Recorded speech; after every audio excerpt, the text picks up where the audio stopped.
Hey everyone, this is Ilan from the Eggard podcast. And as everyone knows, Eggard Watch Company really cares about masculinity. We've put out messages to support positive aspects of masculinity and kind of fight against the terms we see coming out, like toxic masculinity and a lot of the negativity coming out.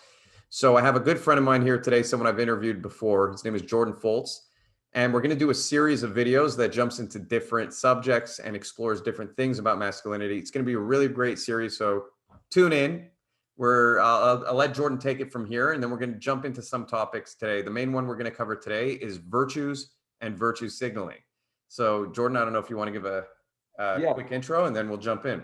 yeah. Well, I'm happy to be doing this series with you. I'm excited about it. I think we're going to talk about a lot of interesting things and break out into the minutia of concepts, subjects, and kind of territories of what makes up masculinity and what it means to be a man, both in today's world as well as archetypally and historically speaking. I think that masculinity and manhood, just like femininity and womanhood, are such important core foundational um, elements to any society or any culture. And I think when we in today's world, they're under attack. Masculinity and the concept of manhood itself are under attack to the point where it's not just about redefining masculinity. It kind of began that way years ago. We're redefining manhood or expanding what they could be or what they could be defined as. It's almost as if today it's gotten to the point of complete nihilism, to where if you have a position that there is even such a thing as masculinity or even is such a thing as manhood, that there are actual definitions thereof and actual ways that those concepts and those kind of identities can be encompassed, that's unacceptable in Hate speech. today's discourse. Say it again. Hate speech nowadays to say that They there's such even a say thing that, as a man and a woman. It's such a thing that there are masculine traits and that right. they may be good. To even Yeah. say that is considered hate speech. Yeah. Correct. Yeah, and so what I hope that we can kind of invite people into in this series is a deeper investment in the concepts and in the realities of masculinity and in the realities of manhood and the importance thereof, and an understanding that these aren't just expendable aspects of a culture or a person's identity. They're not just something that you can be like, oh, well, let's just redefine this, let's just reconstrue this, and it won't be that big of a deal. It's just like anything goes, and you just put on a different hat for the day. When you start to mess with these kinds of things, when you start to break them down, when you start to try to expend of them, you're essentially breaking down a core part of the DNA, not only of a culture or of a society, but of a psychogenetic makeup of individuals around our society and around the world. So what I hope that we can explore in this series, ongoing series, is that DNA, and to kind of um, highlight how important it is, and what it when it's done right, and when it's done, um, when we respect and understand what masculinity and what manhood are and what they have been throughout time, to highlight and illustrate the beautiful, creative, life-giving product that DNA creates. So if Mhm. masculinity and manhood are the DNA, then what types of individuals do they grow? Do they create? And then what types of societies do those individuals then create with that same impulse? And I hope that we can offer people a view of that is the answer is it creates individuals that are whole, that are beautiful, that are creative, that are life-giving, in societies that are equally so as well. So that's what I hope that we can kind of get at here, and that's what it means to me. That's what masculinity and manhood mean to me. That's the importance that they hold in my heart and in my psyche. And I'm curious to hear from you. Just kind of how you found yourself, having a stake in this. Well, obviously, it was the buildup of kind of the negative effects that I saw taking place from all the rhetoric that goes on. And like you said, the deconstruction of what masculinity is to the point of it no longer even existing or saying it's entirely a social construct. When we've discussed this before, we both believe in certain fundamental truths or absolute truths. And so the more I saw the negative effects taking place, and I do believe that many people are well intentioned, I just felt like I had to speak out and say, hey, what is the goal here? Is the goal to help people? Is it to help young boys and young girls be better and to have a better future? And how do we cultivate that? And we don't do that through negativity. We don't do that through tearing down what they are to their very core and telling them that that is bad or that is inherently violent, because it's not. We do that by, number one, celebrating the positive, but also, like we're doing here, deep diving into what it means, holding it at a higher value, and saying these are things that exist. These are things that are part of our makeup, and they're things that should be part of our society. So I do believe, without, in the direction we're going right now with the complete decay of masculinity, we're hurting not only men, we're hurting women tremendously. And I just don't see any positive like outcome to it. So when the Gillette thing happened, which was the big thing where we put out our video, and since then I've been more vocal, but it was a buildup for years. I mean, just the term toxic masculinity, what was going on in schools that I had seen, more driving toward identity politics, because the whole masculine feminine thing and no gender thing is all part of identity politics. And so, yeah, I wanted to put my stake in the game and say, hey, this is what I believe. I'm not going to back away from it. I'm going to use whatever platform I have available. That's why we're doing this today, because I luckily have Egard I can do it through, and hopefully people listen and enjoy it, and that's pretty much it. Yeah, absolutely. On a personal level, I think that I'll share, just kind of a little bit more about the stake that I have in it, other than just from an intellectual standpoint. I went to a liberal arts school. I was kind of educated in the PC culture, the mindset of the kind of gender studies, mentality that we're talking about here, breaking down all concepts of femininity and masculinity and critiquing those that are left. And I was living into, as a man, the idea that manhood was not good. I was living into, for years, as a man, the idea that masculinity itself, traditional masculinity, archetypal masculinity, was problematic based on that miseducation in the university system. And what I discovered was that what that yielded in my life was really bad fruit. You read in the Bible, right? Judge a tree by its fruits, right?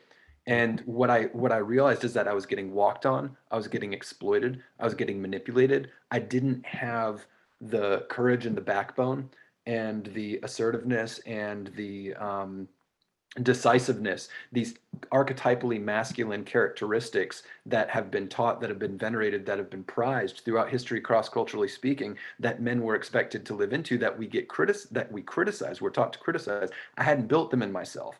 I'd built perhaps more less masculine characteristics, like indecisiveness, like acquiescence, like softness, like I don't want to say cowardice, but agreeableness, so to speak. And I wasn't yielding good things from my life. I wasn't moving things forward, and I was getting exploited and used and hurt by certain people in my life. And it was when I got exploited to an extent that it got too close to home. It became too egregious. It became too extreme, that I had to pull myself up back into the masculine realm to deal with a situation that was extremely problematic. And through that confrontation, through a situation that was extremely problematic in my situation, it was kind of a divorce custody type situation. I drew upon the archetypally masculine characteristics that I had refuted, that I had ignored, and those are precisely what got me through: to prize truth, to speak truth, to stand in the light, to be courageous, and to stand up for something that I was inherently responsible for protecting and for being responsible to. And through that experience, it really showed me the waywardness of having thrown that baby out with the bathwater, the masculinity and the manhood baby out with the bathwater. And it kind of got me back on a path to discovering it. That I spent about 5 years mentoring teenage boys. And I won't go into the story every time we do a segment, but I think it's important just to kind of like get it out there. And what I realized is that they also, from just a straight natural heart, spiritual, psychogenetic place, crave and pine for that, those structures of masculinity, those maps that lead them toward manhood, that are spoken of and that are taught cross-culturally speaking and have been throughout the ages. They crave that. Most of them do, not all. Those characteristics, those maps, those pathways of masculinity that lead toward manhood, and seeing that and being like, that's what they want. That's what they're naturally driven to. That's what they're naturally growing toward and desiring from us as men, as mentors, to teach them.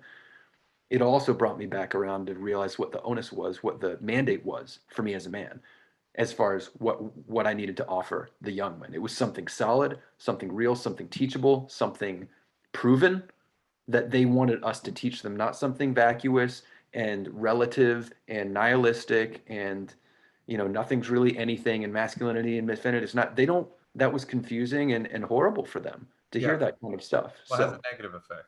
yeah, like you were saying. So Yeah, and in the end of the day, I mean, I don't think people should have. I think there's an inherent kind of fulfillment in living into those masculine traits. Like you said, you weren't feeling fulfilled, and then when you got into them, you did feel fulfilled. I'll never apologize for wanting to be a chivalrous guy. I'll never apologize for wanting to be a provider. I don't think that means a woman can't provide for herself. It just means that I, as a man, want to provide for the woman I'm with.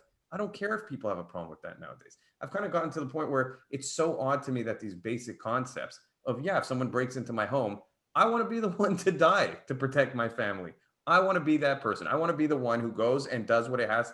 You know what I mean? These are masculine traits. I want to be yep, the protector. I want to be the provider. And yep, yet nowadays, and I think that most women inherently want that out of a man. And I don't think it's wrong to talk about it. It's wrong to highlight it. And it's wrong to celebrate it. I think it's a good thing.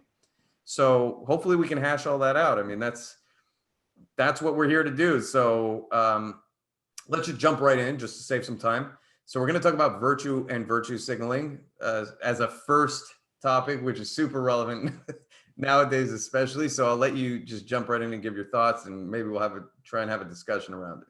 yeah. Well, maybe we should start with well, we could start with both of them, but let's start with, since the word virtues in both terms, right? Virtues and virtue signaling.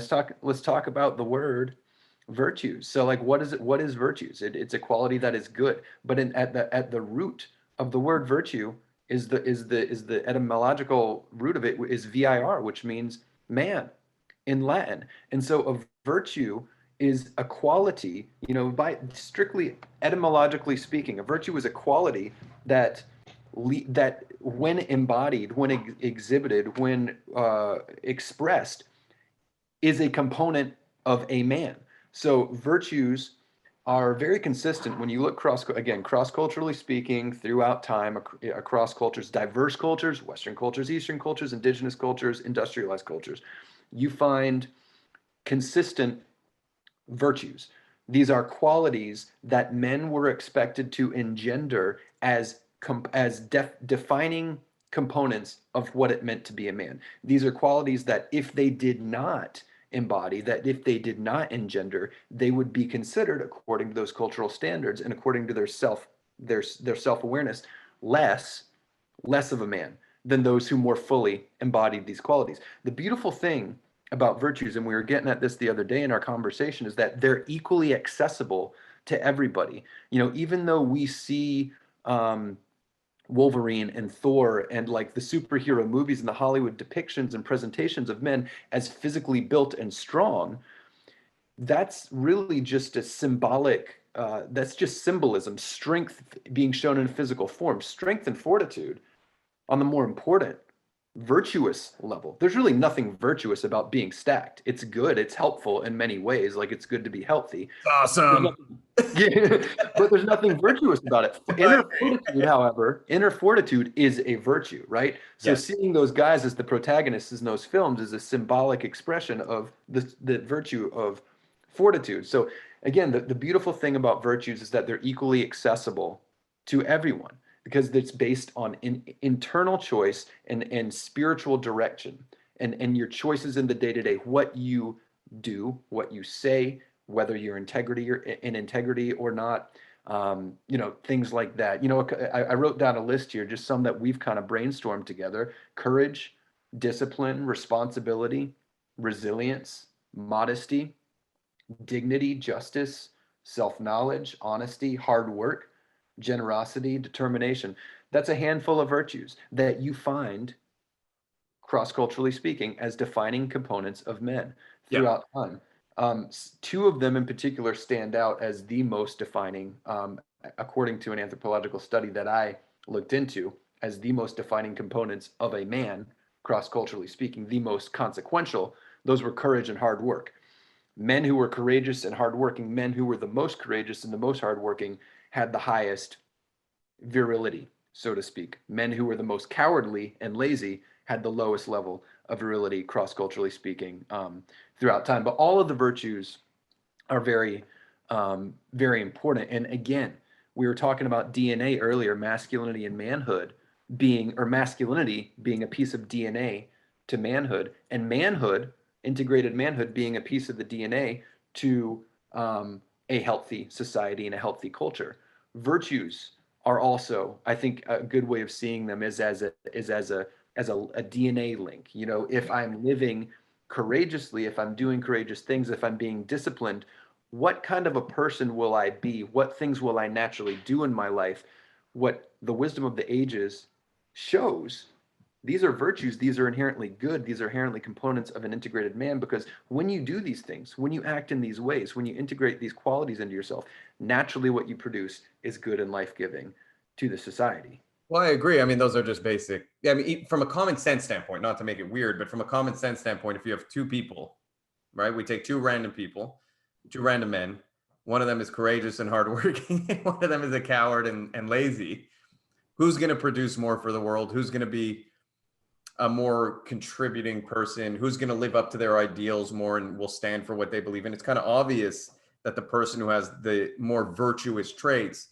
It again, you know what my problem is with these discussions is that a lot of this, no, it's common sense and on some level, and then it's also odd to me that's like these basic fundamental ideals are under attack. That the idea, Yeah. I've actually seen this there was that museum that said not to get into identity politics too much, but they did say that hard work was a trait of white supremacy, and so you see these basic virtues of whiteness, they said. Whiteness, yeah.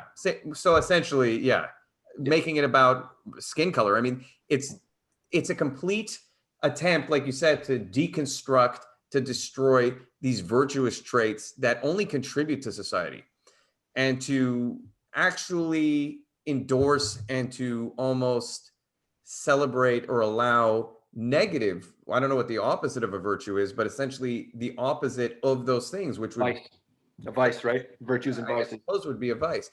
And so to me, it's like we have these discussions, but I don't even understand the fundamental ideology behind anyone who would say, yeah, hard work is a bad trait, you know, or is a trait specific to a skin color, or these are, and even to say this, I'll play devil's advocate here with you because I think this is a good question. So I think hard work is a fantastic trait. I think being courageous is a fantastic trait. We've just labeled them as masculine traits. To anyone who is on the other side of this argument, we're both in agreement. They're going to say, so what are you saying? Women aren't hardworking and women aren't courageous? Well, let's correct what we labeled them, because I don't know that we did label them as masculine traits. We named them as virtuous traits. Right. Okay. So like the difference is we can talk about masculinity proper, you know, in another video, I guess, but we're talking about virtue now, right? And virtues as components to manhood. Manhood, this is another important thing to define. Again, if you want to go to like a anthropological kind of perspective, manhood has never been seen as a guaranteed state. It's no culture ever, maybe ours, maybe, but we're trying to throw the whole thing out. No culture has ever been like, oh yeah, a boy just grows into a man when he doesn't have to do anything. He turns biologically, just becomes a man. No, manhood was always defined as something that was pretty hard to achieve, an unlikely state that took a lot of effort, that took the incorporation of virtue. So manhood as the overarching kind of like temple, the roof of the temple and the columns are the virtues, you know, that hold it up. So they're components to manhood, but not necessarily masculinity, I don't think. So I'm super happy that you said that. I'm super happy that we got very clearly here that when we talk about virtues and when we talk about manhood, we're not talking about men, we're talking about a state that a man can achieve. That there's a fundamental difference between being a male and being a man and or achieving manhood. And that we've talked about this before, that there's often a rite of passage behind this. There's an actual change that happens in someone, or there's a societal recognition of it for most cultures throughout history, something we've lost. And we've talked about this a lot before. And I think we'll dedicate another video to rites of passage. I don't want to get too much into it, but I just think it's so important that when we talk about virtues, that we're specifically talking about a man's ability to achieve a higher state or his fullest state. That's right. And that it has nothing to actually do with male or female. We're specifically talking within this context. Yeah. I love how you put it. I think it's a really nice way to kind of explain it. Yeah. And the beautiful thing is when those things are integrated, a man is happier. A man is more fulfilled. A man is more purposeful in his life. A man is more integrated and self-actualized. So, I mean, the one thing that I notice when I read off these virtues that we brainstormed, and there's more, is that none of them are easy. None of them. Some of them you do have a natural impulse to exhibit or to enact at times, but pretty much all the time, every one of these is the hard choice to make. Every one of these takes effort. Every one of these, resilience, courage, hard work, generosity, determination, honesty, is the higher road.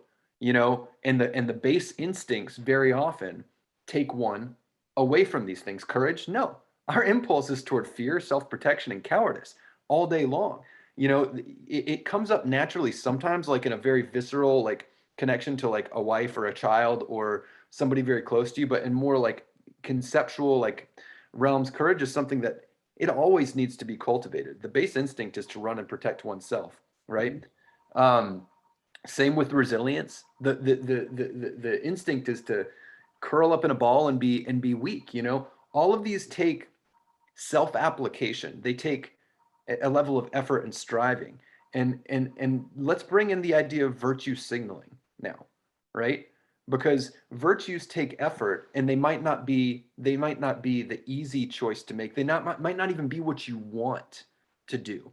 And in a lot of situations in a group setting, when a person acts virtuous, they're the ones that are going to get lambasted and scapegoated. And it's very, very seldom is the virtuous thing the thing that's most immediately applauded. Maybe Mhm. it is in retrospect. Maybe everybody really believes behind closed doors that they can see the person being virtuous. But very often, what I've noticed on a group level, the people that are truly being virtuous and being courageous, it wouldn't have to be a courageous act if everybody was going to applaud for it in the Well, first place. can I You jump know? in? Can I say Yeah. one thing? So the funny thing is when all these people in Hollywood who win awards go up in front of a room full of their peers who all agree with them, and let's say they all bash cops and talk about how racist cops are, that's not courageous. And they're like, oh, he's so courageous for speaking out against police. No, that person had full agreement. You know who was courageous? Ricky Gervais when he went up and he is it Ricky Gervais who did the Oscars who was just blasting them, calling them out on their hypocrisy. The comedian. Man, I this guy don't. was I don't know. he was just so brutal, just calling them out.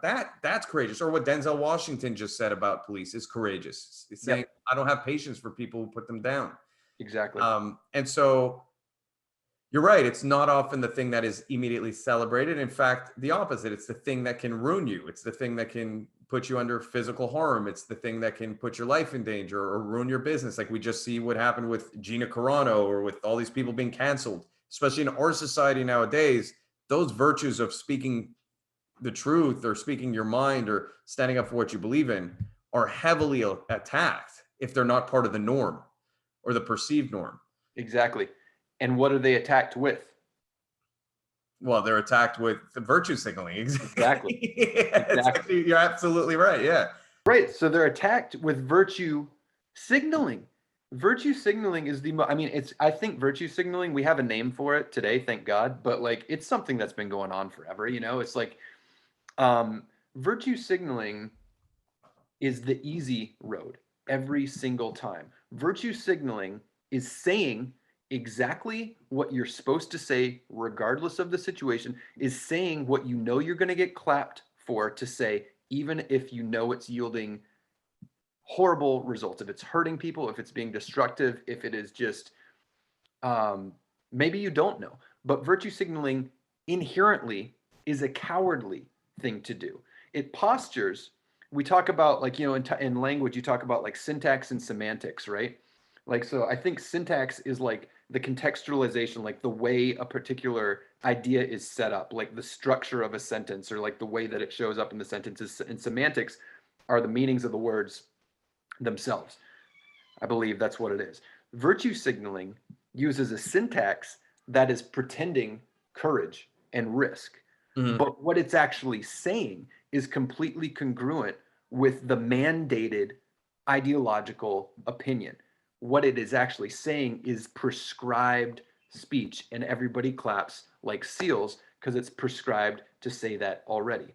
And so virtue signaling actually doesn't in order to engage in it, one is doing the opposite of acting virtuously. They're usually acting cowardly because they're doing something for group acceptance. They're usually acting in an undisciplined manner and they're just winging stuff around. They're usually being very immodest.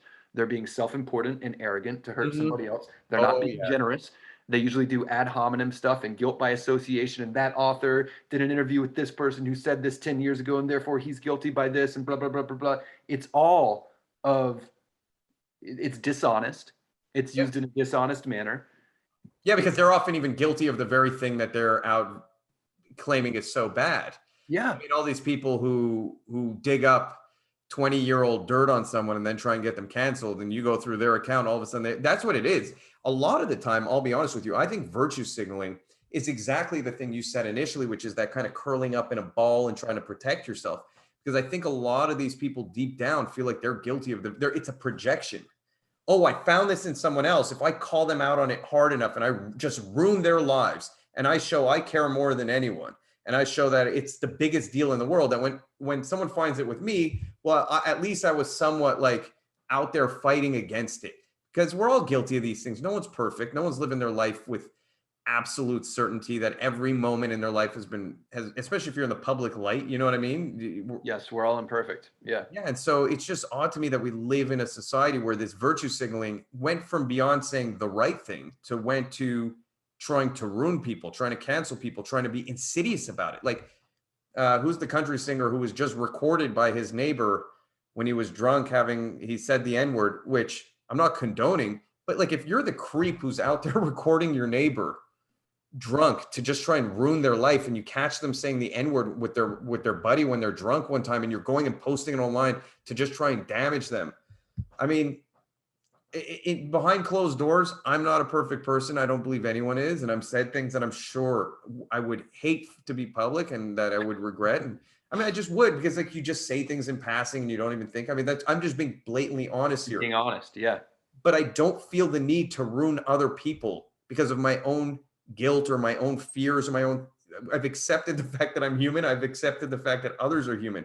I think that's the courageous stance. That's the virtuous stance. Yeah. So, it's interesting. I never looked at it until this moment in direct opposition, the way you've kind of laid it out when you said like curling up in a ball. And then you were talking about all these people virtue signaling did. I actually just pictured them curling up in a ball. Yeah. To feel powerful when they feel so weak. It's about power. Yeah. Virtue is about truth and about empowerment. Virtue signaling is about power. And virtue signaling often plays into roles of victimization. In other words, like, how dare you? They are a victim. How dare you have said this? That's a victim class, or I'm a victim. And again, it comes down to using identity politics, hierarchical structures to attack kind of fundamental truths, or to attack things that they may not like within themselves and project it onto other people. Yeah. Yeah. Very often it also takes it very often, like I said before, it's drawing a false battle line. So it's like when I see signs in people's yards and it's like, we believe Black Lives Matter, love is love, science, we believe science. There's a handful of other things that are on it. Like everything on the sign I agree with. I'm like, yeah, and like, why must that be presented so militantly? Like, where's your adversary on the battle lines to try to argue your point on all these things? Like, those aren't the battle lines. You're creating a false battle line.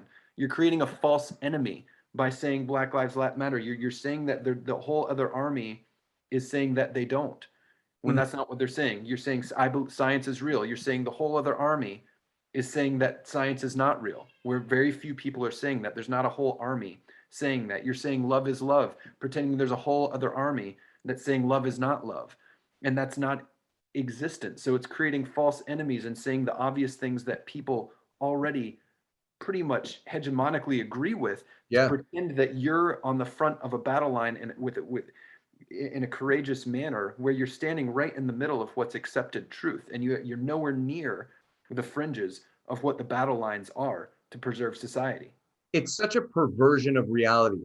And yeah, I mean, you just gave perfect examples when you're like, people are out there screaming Black Lives Matter. Now, I understand the slogan on a whole other context, but when people are screaming it in the sense that it's a very smart slogan, because like you just said, it implies you're putting out there in the world that the opposition, anyone who now disagrees with you, is saying Black lives don't matter. When someone might just be saying, hey, I agree with you. Of course, we all agree. And in fact, I've never heard someone say Black lives don't matter.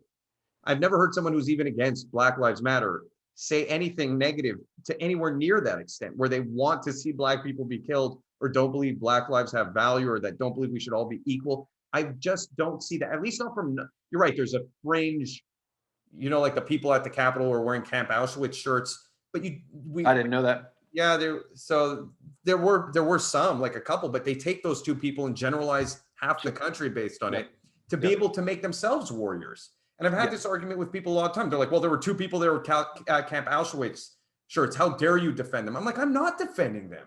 You don't get to take like these two people and now create this virtue signaling kind of new battle line where everyone who now disagrees with you is associated with those two white supremacists or whatever they are, or that half the country are now white supremacists because of this. Actually pulls me into something that happened recently. I don't know if you followed the whole Gina Carano thing, but that pisses me off. She made a comparison. She didn't even make a comparison. She actually, in my opinion, and I say this as someone who, on my dad's side, half his family was killed in the Holocaust. I got to play the identity politics card here because it gives me some degree of expertise on the subject. I grew up learning about this, and I'm very, very sensitive to these comparisons. So my mom escaped fascism in Iraq. My dad, most of his family killed in the Holocaust. I'm not a fan of Holocaust comparisons. I have never been a fan of Holocaust comparisons. In fact, I've hated them so much that for the past 4 years, when Biden was doing them, AOC was doing them, Beto O'Rourke, Arnold Schwarzenegger, all of Hollywood, Don Lemon, all of these people were out just comparing on a daily basis whenever it was convenient for them, throwing out the Holocaust card. Trump is Hitler. All these guys are white supremacists, that they were just going on these rants that I was telling people, this is outrageous. You know what the response was? Because it wasn't trendy or virtue signaling. It wasn't that I'm the one who's the jerk. I'm the one who's, how dare you, Trump is Hitler. Like, in other words, they were totally fine and defending because it was the norm, like you said. It took more courage to stand up and say, let's stop comparing things to Hitler. So they were out defending it. Now Gina Carano comes out and says something actually far more valid. What she said, in other words, they were just dancing, in my opinion, on the graves of 6 million dead Jews. And I really mean that, because what they were doing is just making a false comparison because it was convenient for them, and just saying essentially they were comparing people to Hitler, not comparing people to Holocaust victims. Now, both are disgusting and both are wrong, but that's essentially the fundamental difference here. Now, people have been like, oh, comparing yourself to the victim is worse. My argument is, no, it's far more dangerous to call someone Hitler than it is to say I'm a Holocaust, or what I'm going through is like a Holocaust victim. Calling someone Hitler will justify violence against them, will incite violence against them, will dehumanize them. So what they've been doing is literally that. What she did is the opposite. She said, Hitler, this is her statement, I'm paraphrasing, but it's pretty accurate.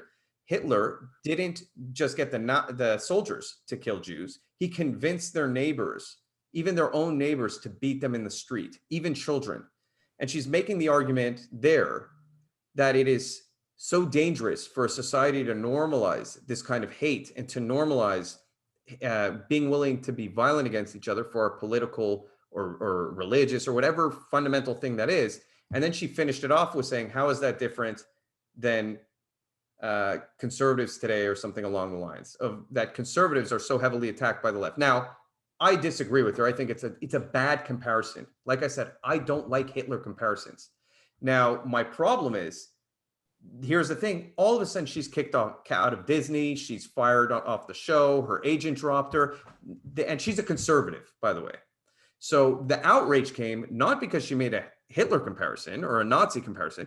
It came because they don't like that a conservative made a Nazi comparison, because her own castmate, who's one of the leads on the show, also made a Hitler comparison. compared kids in cages, the whole kids in cages thing, to Nazi Germany when it was under Trump. Conveniently not under Biden. When Biden and Obama built the cages, no one said it was Hitler. So again, so this is the argument I run into. I'm sorry that I'm going on a rant here, George, but it pisses me off. They essentially say, it's just such a hot topic. They essentially say that she's a terrible person. Now they're virtue signaling. And when I call them out and I say, what about these other 4 years straight of our own current president calling Trump Hitler? They defend it. There will be hypocritically outraged so blatantly and say it's different. Trump is like Hitler or this, that, to the point of even the virtue signaling itself, when it's shown to be so hypocritically outrageous, is still defended by the mob, by the majority. Yeah. I think that what you're demonstrating is like going back to the kind of symbol or the metaphor of the DNA.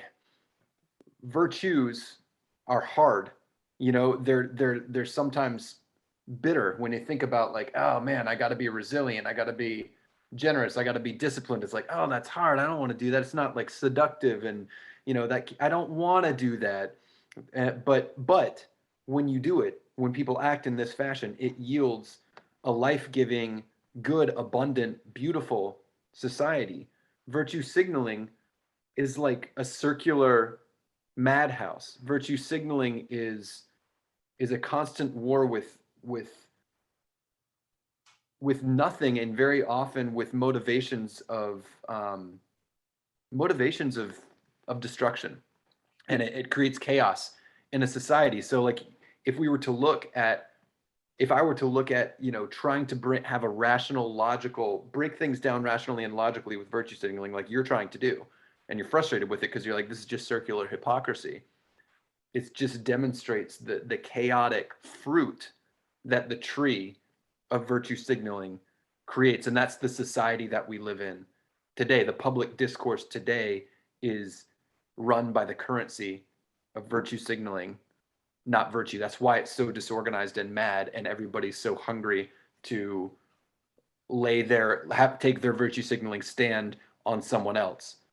You know what I'm saying? It's interesting when you were talking, that it just hit me just based on how you were explaining it. The fundamental difference between virtues and virtue signaling is one is consistent because it is based in truth. Yeah. Like you've talked about before. So virtues will always be consistent. In other words, if you're against Holocaust comparisons, you'll be against them when Biden does it. You'll be against them when Gina Carano does it. You'll hold everyone to an equal standard. When you are virtue signaling, it has nothing to do with being consistent. In fact, it's the opposite. And I think that's where my disconnect in my brain happens, where I have such a hard time understanding these people, because the outrage lately is so hypocritical, whether it was over masks, when one day it was when Fauci said, don't wear a mask, everyone was okay with not wearing a mask. And the next day, and again, I'm not even getting into a discussion over masks, because I understand people's desire to wear them. I actually very, very much do. Or lockdowns, where one day it was wrong to tell you to go, where you were wrong for wanting to go visit your dying parent, but then the next day millions of people out on the street is okay. Just these weird jumps of hypocritical outrage is because it's all virtue signaling. It doesn't. It's relative. It doesn't have to be consistent. Right. And I know we're going on longer than we want to, but I want to point one more thing out. The virtue that you're getting at here is justice. Justice is a reciprocal virtue. Justice is about facts and equivalence and fairness, right? And so that's principles. Like you apply it this way the same way as you apply it that way, the same way as you apply it this way. The currency that most modern day virtue signalers use is social justice. It's not a reciprocal, it's not a fixed equation that is played out between individuals. Social justice is about offering varying moral statures based on the group of the intersectional group that you line up with, and then there is no justice in that. The quote unquote social justice is enacted by leveraging preferred groups over other preferred groups based on their superstitiously foisted higher moral standing. And so that's how what you're describing now, the reason that a Holocaust comparison can be leveraged in an acceptable way with somebody who's using a currency of social justice is because if it's forwarding the agenda of a given group that's deemed more morally superior, and being and having a taxing effect on a group that's deemed morally inferior, then it's acceptable, versus justice, which puts individuals as equal and everybody on the same playing field, and you're just playing with you're just using actual information and fairness. Mm-hmm. Social justice isn't about fairness, it's about power. Totally about power. I see that Yeah. now more than ever. I mean, it also, just imagine, I think it also explains why people are so loud and so intense about it, because imagine the fear they're living with, because they themselves have to realize all of this is relative and can change on a dime. So you have to be ahead of the game, because you don't know when what you're saying, or if you're just here and now virtue signaling and social justice goes to here, you haven't caught up fast enough. Like, what's her name? Harry Potter creator. She came out and said that men shouldn't play in women's sports, that trans people, men to female transitioners, not men. She said that trans women should not play in women's sports, and has stood up for what I think she has kind of made comments about biological sex and all that stuff. She's not catching up fast enough. They're turning on her. This is a woman who was a feminist her entire life, and they're willing to turn on her. So imagine the fear if you're in that game. The second you disagree with whatever the next trend is, it's not consistent. It can turn on you in a second. And in fact, just like the Holocaust thing, you can literally have two people on the same show, both do Holocaust comparisons, and one can be people can be outraged and fire you over and ruin your life over, and the other one can be completely fine. So, I mean, imagine living in that paradigm and being like, oh my God, I don't know what I can say, I have to be the most outraged person all the time and have to follow the herd exactly, or else I might be a victim of it. And I think that's why they're so, like you said, like they're so driven, and it's such a circle. Chaos. The fruit of the tree is chaos. Yeah. And fear and insecurity, versus order, calmness or resoluteness, and abundance. It's the opposite. They're inversions. Virtue signaling and virtues are inversions, and so are the fruits that the trees create. This was quite interesting, Jordan. I actually got further along in my own thinking about these things talking to you. So I appreciate it. Me too. Yeah, thank you. Hope everyone liked it, and please subscribe so we can put out more of these videos, and thanks very much.